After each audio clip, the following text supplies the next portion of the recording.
Bismillahirrahmanirrahim. Assalamualaikum warahmatullahi wabarakatuh. Hamdan wa salaman wa ba'du. Syukur alhamdulillah kita masih bisa berjumpa lagi di channel ini. Harapan serta doa saya semoga kita semua tetap dalam lindungan Allah Subhanahu wa ta'ala, dipanjangkan umurnya, dimurahkan rezekinya. Amin ya rabbal alamin. Dan tak lupa pula sholawat beserta salam semoga tetap terlimpahkan kepada junjungan kita Nabi besar Muhammad sallallahu alaihi wasallam. Allahumma sholli ala Muhammad wa ala ali Muhammad.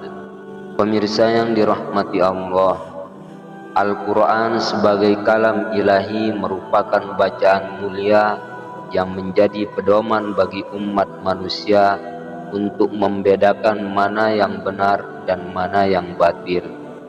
Hal tersebut menjadikan bagi setiap pembaca Al-Quran untuk membacanya sesuai dengan kaidah yang telah ditentukan atau tidak asal-asalan saat membacanya. Dalam firman Allah Subhanahu wa ta'ala pada surat Al-Muzammil ayat 4 disebutkan, yang artinya, dan bacalah Al-Quran itu dengan perlahan-lahan. Quran surat Al-Muzammil ayat 4. Ibnu Katsir rahimahullah mengatakan dalam kitab tafsirnya Al-Quranul Azim, yang dimaksud membaca Al-Quran dengan tartil yaitu bacalah Al-Quran dengan perlahan, sebab itu akan membantu dalam memahami dan merenunginya. Dan menurut Kiai Haji Ahmad Fatoni, salah satu ulama pakar qiraat sab'ah dan ilmu rasmani, berpendapat dalam bukunya yang berjudul Metode Maisuro, yang dimaksud dengan perlahan-lahan dalam ayat tersebut yaitu membaca Al-Quran dengan tartil yang unggul. Tak hanya diperintahkan untuk membaca dengan tartil, namun harus dengan tartil yang benar-benar berkualitas. Di dalam kitab Hidayatul Qori ila Tajwidi Kalamil Bari karya Abdul Fattah As-Sayyid Ajami Al-Marsafi mengutip perkataan dari Sayyidina Ali bin Abi Thalib bahwa yang dimaksud dengan tartil yaitu membaguskan bacaan huruf-huruf Al-Quran dan mengetahui hal ihwal waqafnya. Oleh karenanya, untuk dapat membaca Al-Quran dengan tartil harus melalui kaidah-kaidah atau cara-cara yang telah disusun oleh para ulama tajwid, sehingga seseorang bisa membacanya dengan fasih dan benar. Apabila seseorang membaca Al-Quran tanpa ilmu tajwid, maka dikhawatirkan akan terjadi kesalahan serta dapat mengubah makna ayat Al-Quran yang dibacanya. Maka tidak heran jika Ibnu Al-Jazari berpendapat bahwa membaca Al-Quran dengan tajwid adalah kewajiban bagi setiap muslim.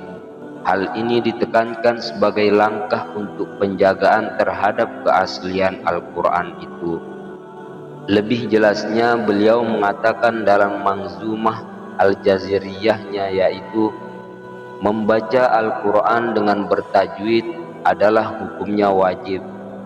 Siapa yang membacanya dengan tidak bertajwid maka dia berdosa, karena dengan tajwidlah Allah Subhanahu wa ta'ala menurunkan Al-Quran, dan dengan tajwid pula Al-Quran sampai darinya kepada kita.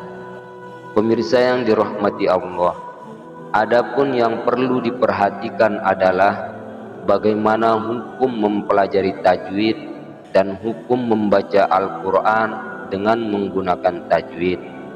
Apakah keduanya memiliki hukum yang sama? Merujuk pada pendapat dari Ibnu Jazari dalam nazomnya yang terkenal berkata, yaitu membaca Al-Quran dengan bertajwid adalah wajib dan berdosa bagi pembaca yang tidak bertajwid. Berdasarkan pendapat Ibnu Jazari di atas, hukum membaca Al-Quran dengan tajwid serta tartil adalah fardu ain bagi setiap umat muslim. Selanjutnya perlu diperhatikan bahwa hukum mempelajari ilmu tajwid terbagi menjadi dua.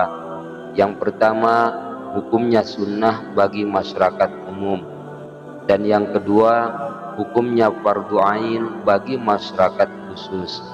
Dalam hal ini bagi orang yang belajar atau mengajarkan Al-Quran.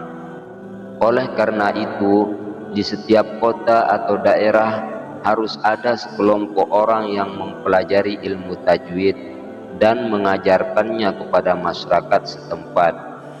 Jika tidak ada satupun orang yang mempelajari ilmu tajwid di daerah tersebut, maka seluruh penduduknya berdosa. Hal ini juga diperkuat dengan pendapat dari Atiyah Qabilnas dalam kitabnya Ghayatul Murid Ilmi Tajwid, bahwa hukum tersebut disandarkan pada firman Allah Subhanahu wa Ta'ala dalam surat At-Taubah ayat 122 yang artinya, dan tidak sepatutnya orang-orang mukmin itu semuanya pergi ke medan perang. Mengapa sebagian dari setiap golongan di antara mereka tidak pergi untuk memperdalam pengetahuan agama mereka dan untuk memberi peringatan kepada kaumnya apabila mereka telah kembali, agar mereka dapat menjaga dirinya. Quran Surat At-Taubah ayat 122. Pemirsa yang dirahmati Allah, sudah menjadi kewajiban bagi kita setiap muslim untuk membiasakan diri berinteraksi dengan Al-Quran, baik itu membaca, menghafal, mengkaji kandungan maknanya, bahkan mengamalkan isi kandungan Al-Quran tersebut. Karena membaca Al-Quran itu adalah bernilai ibadah di sisi Allah. Allah memberikan pahala bagi siapa saja yang membaca Al-Quran pada setiap hurufnya. Di dalam kitab Riyadhus Shalihin, salah satu hadis yang diriwayatkan Imam At-Tirmizi, bahwa Rasulullah Shallallahu Alaihi Wasallam bersabda, yang artinya, dari Ibnu Mas'ud radhiyallahu anhu, katanya, Rasulullah Shallallahu Alaihi Wasallam bersabda, barang siapa yang membaca satu huruf dari kitabullah, yakni Al-Quran, maka dia memperoleh satu kebaikan, sedangkan satu kebaikan itu akan dibalas dengan 10 kali lipat yang seperti itu. Saya tidak mengatakan bahwa alif, lam, mim itu satu huruf, tetapi alif adalah satu huruf, lam satu huruf, dan mim juga satu huruf. Hadis riwayat Tirmizi. Wallahu a'lam bishawab. Demikianlah yang dapat saya sajikan untuk para pemirsa. Semoga ada manfaatnya. Sekian, wassalamualaikum warahmatullahi wabarakatuh.